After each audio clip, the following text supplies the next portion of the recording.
ലോകരാഷ്ട്രങ്ങളിലേക്ക് പോയാൽ ഏറ്റവും കൂടുതൽ സെക്യൂരിറ്റി ചെക്കിംഗ് നടക്കുന്നത് ഏറ്റവും സാങ്കേതിക സംവിധാനമുള്ള രാജ്യങ്ങൾ,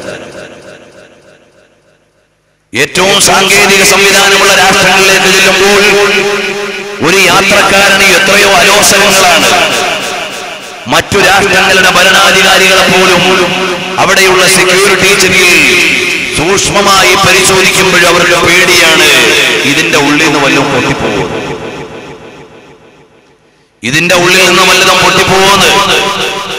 പടിഞ്ഞാറൻ രാജ്യങ്ങളിലേക്ക് സഞ്ചരിക്കാൻ നമ്മൾ ഒരുങ്ങിയാൽ എന്റെയും നിങ്ങളുടെയൊക്കെ സഞ്ചാരികളുടെ അസറ്റ് മുഴുവനും പരിശോധിച്ച് ഞങ്ങളുടെ രാജ്യത്തെ നക്കാപ്പിച്ച വാങ്ങാൻ വേണ്ടി വരുന്നവരല്ല എന്ന് ബോധ്യമായതിനു ശേഷമാണ് ഫസ്റ്റ് വേൾഡ് രാജ്യങ്ങൾ നമുക്ക് എൻട്രി വിസ അനുവദിക്കുന്നത്.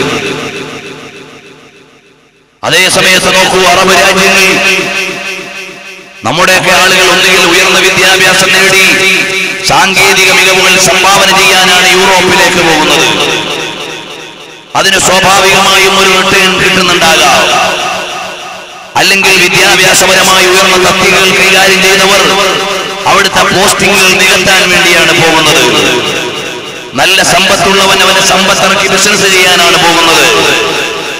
അപ്പോൾ പടിഞ്ഞാറ് സാങ്കേതികമായും സാമ്പത്തികമായും ഉയർന്നു എന്ന് പറയുമ്പോഴും ലോകത്ത് ഏറ്റവും കൂടുതൽ പേടിയുള്ള രാജ്യങ്ങളായി തുടരുകയാണ്.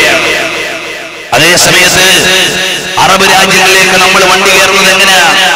വീടില്ല, കിടക്കാനിടവില്ല, മക്കളെ കിട്ടിയാൻ ഗതിയില്ല.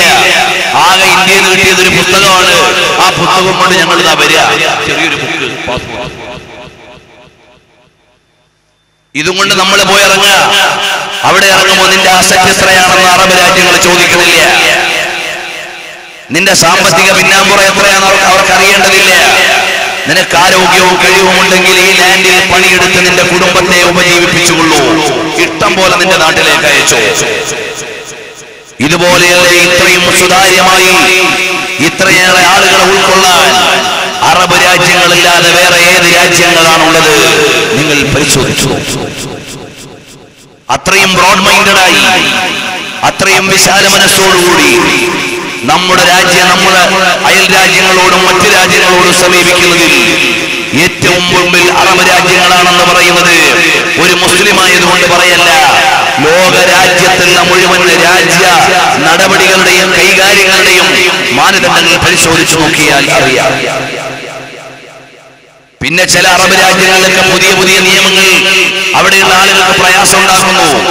അവിടെയെല്ലാം ഏതെങ്കിലും വിധേനയുള്ള കച്ചവട താല്പര്യങ്ങൾ വിദേശത്ത് നിന്ന് കടന്നുകൂടിയിട്ടുണ്ടാകും എന്നുകൂടി നമ്മൾ വായിക്കേണ്ടതുണ്ട്. അതാണ് പുതിയ പുതിയ ചില സംഭവങ്ങൾ നമ്മളോട് പറഞ്ഞുകൊണ്ടിരിക്കുന്നത്. കാരണം പാശ്ചാത്യ വ്യവസ്ഥിതികൾ ജീവിതത്തിന്റെ ഭാഗമായി അവരോധിച്ചുകൊണ്ടിരിക്കുന്ന ഒരു ജനത അവിടെയുള്ള പാവപ്പെട്ടവന്റെ ദൈന്യത കൂടുതൽ പരിഗണിക്കാതെ നിയമങ്ങൾ സ്വീകരിക്കുകയാണ്. അതാണ് നമ്മൾ ഓരോ അറബ് രാജ്യത്തെയും പുതിയ നിയമരീതികളിലൂടെ ചിലപ്പോഴൊക്കെ പ്രയാസങ്ങൾ അനുഭവിക്കുന്നത്. അതിന്റെ ഇടയിലും ആ രാജ്യത്തെ കുറ്റം പറയാൻ വകുപ്പില്ല. അമേരിക്കയിലേക്ക്, ബ്രിട്ടനിലേക്ക്, ഫ്രാൻസിലേക്ക്, ജർമ്മനിയിലേക്ക്, ഇറ്റലിയിലേക്ക്, ഓസ്ട്രേലിയയിലേക്ക് പോലെയുള്ള രാജ്യങ്ങളിലേക്ക് നിങ്ങൾക്ക് പോകണമെങ്കിൽ എന്തെല്ലാം മാനദണ്ഡമുണ്ട്. അതാത് രാജ്യങ്ങൾ വെച്ചിരിക്കുന്ന ഡിമാൻഡ്സുകൾ എത്ര വലുതാണ്. അവിടെ പോയി അങ്ങനെയൊന്നും മറ്റു രാജ്യങ്ങൾക്ക് ഉപജീവനങ്ങൾ എടുക്കാൻ പറ്റില്ല. അതേ സമയത്ത് അറബ് ഇസ്ലാമിക രാജ്യങ്ങൾ രണ്ട് കൈയും നീട്ടി തൊഴിലാളികൾക്ക് കഴിവുണ്ടെങ്കിൽ, ആരോഗ്യമുണ്ടെങ്കിൽ നിങ്ങൾക്ക് ഇവിടെ വന്ന് ജോലി ചെയ്യാം, നിങ്ങൾക്ക് അനുവദിക്കപ്പെട്ട സമ്പത്ത് കൊണ്ടുപോകാം.